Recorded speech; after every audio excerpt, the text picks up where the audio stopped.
Hello readers, and welcome to another month. I'm going to be sharing with you the books that I read this past month in February. Now, in January I mentioned that I would probably not read as much books just because I wasn't as sick, or I didn't plan on being sick anyways, and I thought that the amount of books would have dropped considerably down. I do think they did drop, but I can't tell you how much because I still have a huge stack and list that I read. So I have noticed though that my handicraft pile has been greatly reduced, so I may not be getting as much knitting and other stuff done. Who knows? Win-win in my opinion. Anyway, the books that I read this month I'm going to share with you. I did film a video earlier on that I was sharing the 2 books that I had finished in the first part of this month, and I was sick. And I'm going to insert that clip now, if any of that makes sense. It's been a long day, folks, but here's that clip. Good evening. I don't know what time it is, but I know it's not morning yet. But I just finished 2 books this past weekend. And I'm going to share them with you now because I got to return them to my mother. So the first one I finished, I actually started it, I think in January, was A Name Unknown by Rosianna M. White. This is kind of like your Dickens book where she is a thief and she's kind of hired to basically find out about this mystery man who stutters and is possibly a German just before the breakout of World War I. And so she's sent to this grand house, and her mission is just to find out if he's got German connections or not. And it's very intriguing. I think about halfway through the book it kind of fizzled out, but then picked up speed towards the end. It was very enjoyable. I've heard that the second book is even better than the first, so that's what's intriguing me most. But when I finished that, I read this through, and I literally read it through. I picked it up and finished it today. As you can tell by my voice, we're all sick over here. This was amazing. I had heard so many good things about it, and they're all true. If you like things like Jane Austen and Jean Webster's Daddy Long Legs and what's that one? You've Got Mail, you are going to love this book. So well done. So I will leave those linked down below. I did do Goodreads reviews. I think it wouldn't let me like write anything for this. I don't know why, but I did do one on this. But I will leave the link down below. The plot lines of some of these other stories, I knew what was coming, I knew what to expect, but it was so enjoyable. Isn't that crazy? That's a good author, when you know what's coming and yet you still enjoy it very much. So anyway, I can't wait to read some of their other works, but I thought I'd share that with you, and I'm going to go get some sleep. And then the next book that I wanted to talk about was a book that I got from the library. It was called Becoming Little Women by Jeannie Atkins. And if you followed me on Instagram or see Goodreads, you'll have kind of an understanding already where this is going. But the problem that I first started out with that book was that I didn't realize that Louisa May Alcott was part of a cult. And I kind of was like, okay, I'm really disappointed in this because it wasn't the kind of story I was expecting. But I put a call out and said, can anybody vouch for this information? And several of you rose to the challenge, or rose to the occasion, I guess, and said, yes, this is true. And even my sister, who read so much more than I did, was able to point me in the direction to kind of find more out about what was happening. And so I did end up reading the book. And it was a difficult read. Now, there's just a lot going on. It was kind of the fact that Mr. March, or Louisa May Alcott's father, ended up kind of starting with another guy this Shaker cult. And this other guy he just rubbed me wrong, and I was kind of worried about where it was going to go. And Mr. Alcott suffered through what I would say was bipolar depression. It wasn't just depression, it was bipolar. And it was a little difficult to read, especially when that situation is so close to home. And in the end, I read it and I enjoyed it, but I kind of had to read it as a story and pouring so much of myself into the book. So in the end, I did like it. I would at some point like my daughter to read it, but I think I want her a little bit older. I think this is the third take for the same video. What? Do I look cute? Absolutely. Go play. Third take, or take 3, or whatever. Alright, so the next book that I read was the first book in the Grantchester Mysteries, Sydney Chambers and the Forgiveness of Sins. I think I might have shared that or mentioned that last month. But I did end up renewing it because my husband ended up taking it and he's been enjoying them. And then I did find the second book at the thrift store, so really looking forward to doing that. Another one that I read, The Atomic Weight of Love, which I don't have the copy of it, even though it was a part of our Build Your Library reading crate for February. I had a friend that I really thought would enjoy the book, and in a strange turn of events, or by chance or whatever, she ended up stopping by because she had found like this stack of books in a recycling bin and thought I would like it. She was correct. There were some amazing ones. I didn't know Wind in the Willows had a sequel. Anyway, so I gave it to her because I rarely see her, and here was an opportunity for her to give it to her. So I don't have a copy to share with you, but I did read The Atomic Weight of Love. Again, that was part of our Build Your Library February reading crate. And I'm going to hold off on a full thought on that book until later, but it wasn't one of the favorite ones that I did. Alright, so some of the other books that I read this month, some of them are read alouds that I did with the kids, and one of that was Of Courage Undaunted, Across the Continent with Lewis and Clark by James Doughty, or Doherty. And this one I had been wanting to read for a while, and I ended up picking it up and reading it for our history. And I am including it. I am not including all the books that I read with my children this month, but this one was, pretty thick, so I did read it. And I really enjoyed it. I used it with a, like this book that I had found at the thrift store, which was pictures of somebody going through the Lewis and Clark journey and taking pictures along the way. So we matched the pictures up with the journal entries. This is nonfiction, and it kind of reads, I'm not sure how to describe it, but you get some of the journals and you kind of get almost like someone being there and watching what's going on. Now, it was very engaging for me, and I think for the older students, but the younger ones, they could tell me a little bit about it, but not enough that I really thought, okay, I had their attention. Alright, another one that I read was The 7 Wonders of Sassafras Springs. When I started out, I was really, really intrigued by it because it's about this little boy who's reading about these wonders of the world, and he's like, nothing ever happens here. I would love to find some wonders. And his dad says, if you find 7 man-made wonders of our town, I will let you go to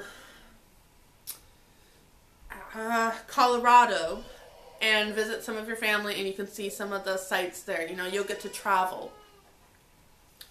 And so the story is basically about finding these 7 wonders. The boy finds things that just kind of have silly stories to go with them. One of them is like a bookcase that this magician had. He said it was like the Pied Piper retold. The magician said, what will you give me if I make it rain here on your drought land? And they're like, oh, we're not going to do it. And the magician basically makes it rain and rain and rain and rain, and all the floods come up and carry him away. But this bookcase survived, and that was a wonder that somebody told him. Anyway, he goes all over the town, meeting some interesting characters, meeting some people that he doesn't want to see, and some people that, you know, he went towards first because surely they'll have a wonder. And you get different things like that. You get like an Applehead doll, the bookcase. I think there was an outhouse or a table or something. But there was many of them, and the idea to begin with was really neat. And even some of the stories were really neat, just I don't really like the non-realistic twist that they took. It would have been more enjoyable for me if it had kind of kept that realistic touch. However, that being said, I'm sure the children would love it. For the book club here in town, it was Gilead this month. It is a Pulitzer Prize winner book. And I have to say, I'm really surprised it won a Pulitzer because I loved it. It was a beautiful book. It is told actually, that's the one thing that turned me off to begin with, because I'm reading it and there's no quotation marks, nothing.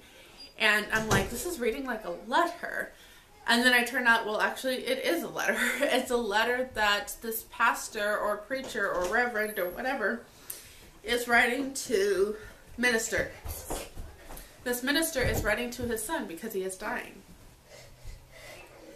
And he is dying, and his son is like 7, and he is much older than that.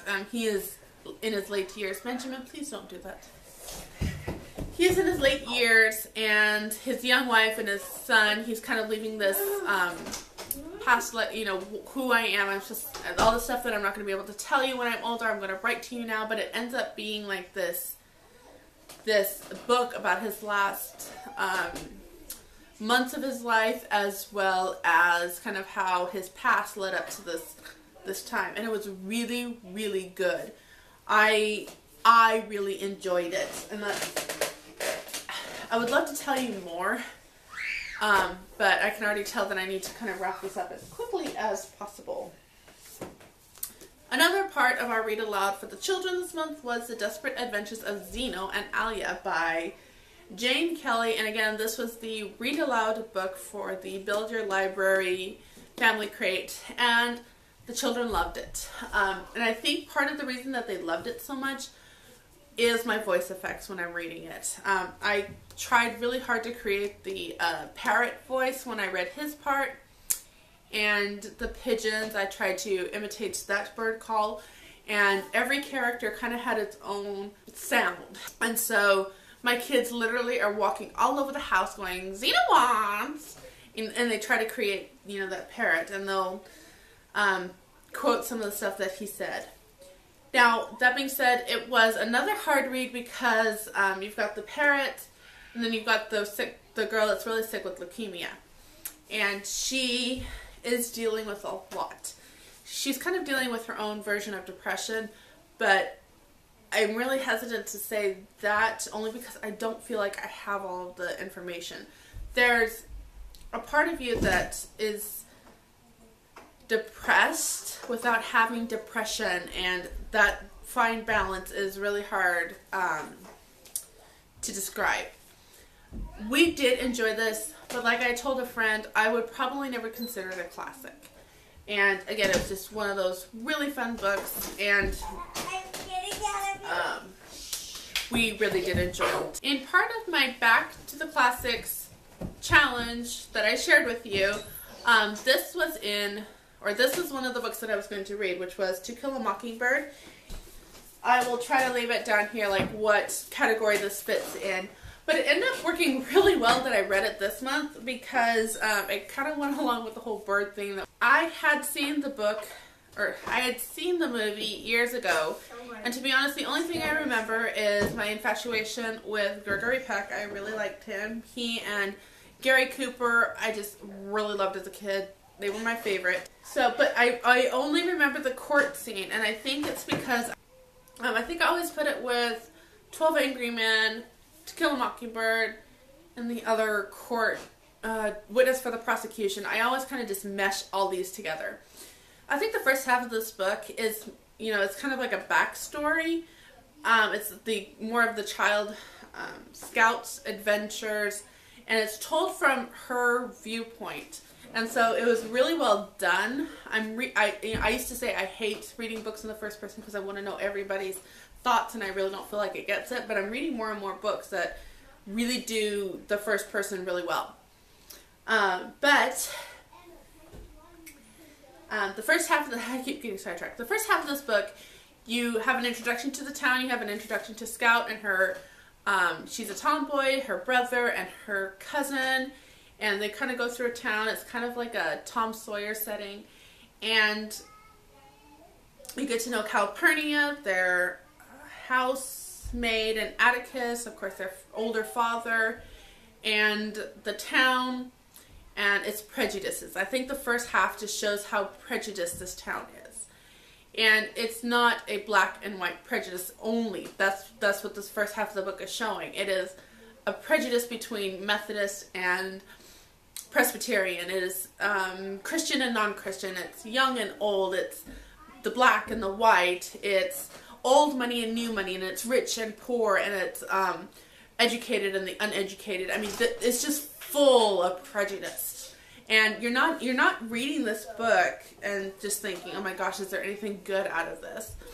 It really was well done. It wasn't so heavy. You know how some of them are just so heavy and you're just like, I feel like I'm reading How Green Was My Valley or a Dickens with no hope. You know, even Dickens had a little bit of humor and hope in his. But that is the first half, and let me send my children away so I can tell you about that sensitive second half that you know what I'm talking about.